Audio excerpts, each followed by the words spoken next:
feel low, you can still go. Even when you feel slow, you can still go. Even when there's no hope, you can still go. I never answer to no, man, I still go. Go, go, go, go. What's going on, guys? We have Mr. Ira Curry in the building. How you doing, my friend?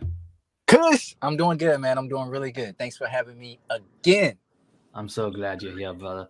Dude, we are talking about some really cool stuff here. Last time we were talking about the makings of a wealthy kingdom entrepreneur, and I want to turn this into a series of just how getting into the mindset of what a kingdom entrepreneur is about. And so today we're literally talking about how you become an influential person, right? So Ira, you're a very, very influential person, right? Tell me, how did you become influential? So, I think one of the best ways to influence people is to make them feel important. I've heard that from leaders in corporate America. Yeah. I've heard that from my dad, his dad, their dad. And I've just heard that from like all the people that I've surrounded myself with who are influential as well. And so I always tell people it's about how you make people feel, right? So Yeah. I'm not just making you feel important, but I'm also giving you some type of value. What is the gift that you can bring to their life that can help them get to the next level? Can you show them how to run a business? Can you show them how to grow a business? Can you show them how to improve their confidence, their self-worth? I think influence is making people feel important and also showing them skills that will take them to the next level. Is that what you do, man? Because you make me feel really important, man. You really do. Thank Thank you, you. man. Like, I like to think that. So thank you. I really appreciate that, man. I never thought, I, do I really make you feel important? Wow. I don't know if it's just your voice or you're doing it on purpose, but I feel like a blessed man talking to you every single time. That's funny because I feel the same way, man. Like, thank you. Like, wow, oh Well, my God, this maybe is God amazing. just right. So, dude, okay. So, dude, tell me a little bit about this influential thing.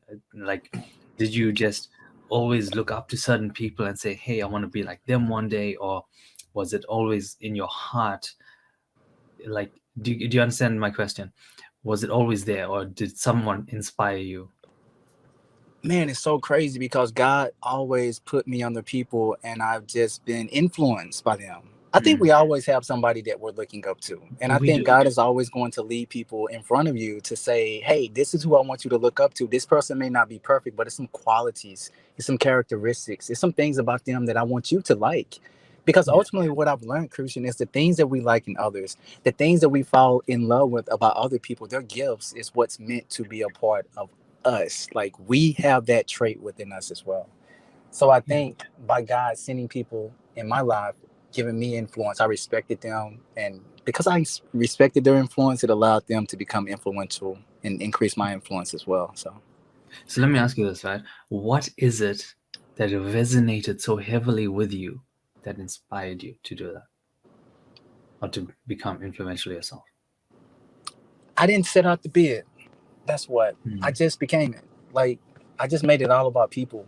Like Yeah. there was a manager at one point in my corporate America career, and he made it all about me.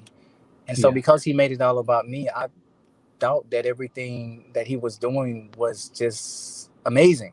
Because Mm. have you ever just been with somebody where they just made you feel good? Like they listened to you to understand, not to respond. They shared their true emotions, or they gave you a part of them that they gave you a part of them that you would have normally never had access to. And I just think in the Yeah. process of becoming influential, I stopped trying to become influential and I just started focusing on getting people results. And Yeah.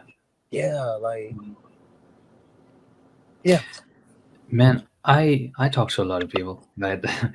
God has graced me, and I'm super grateful to have met some very interesting people. But at the same time, when you meet all these people, you also learn to understand how different people are too. Everyone's so unique, and I can see the different anointings on people, and the uniqueness and the anointing God has given you, that grace to accomplish the things you've done and to become influential. It surpasses a lot of people. It really does. So, what can you say about that exactly, regarding like your relationship with the Lord in becoming an influential person? Of course, that plays an important role.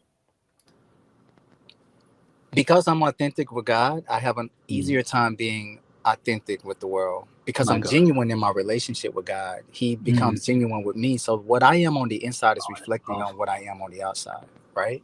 And so I'm so, I was telling somebody this the other day. I take God into everything. I take God into the good things. I take God into the bad things. When I was sinning, when I was stuck in it, I was taking Him in it to get me out of it, right? Yeah, yeah, And I think there's a part of God where when you get close to Him and He starts to reveal certain ways to you that He normally wouldn't reveal to other people, I think He starts to show you that He gets it. Like He know what it's like. And so I've just been so genuine with God and authentic with God. And as I've been genuine and authentic with Him, it's shown up on the outside. And I like to think that my influence is ultimately given to others, well, given from God to me, to others, right? yeah. But I think it all started with just making my relationship genuine with Him and staying authentic and making Mm. Him the center of my attention in my life and my world. That's it, man. It really is. That's always been the key, in anything I've done as well. Just put your eyes back on Jesus. Like, no matter how many times you mess up, you just, all you got is Jesus, man. Like, what do we actually have?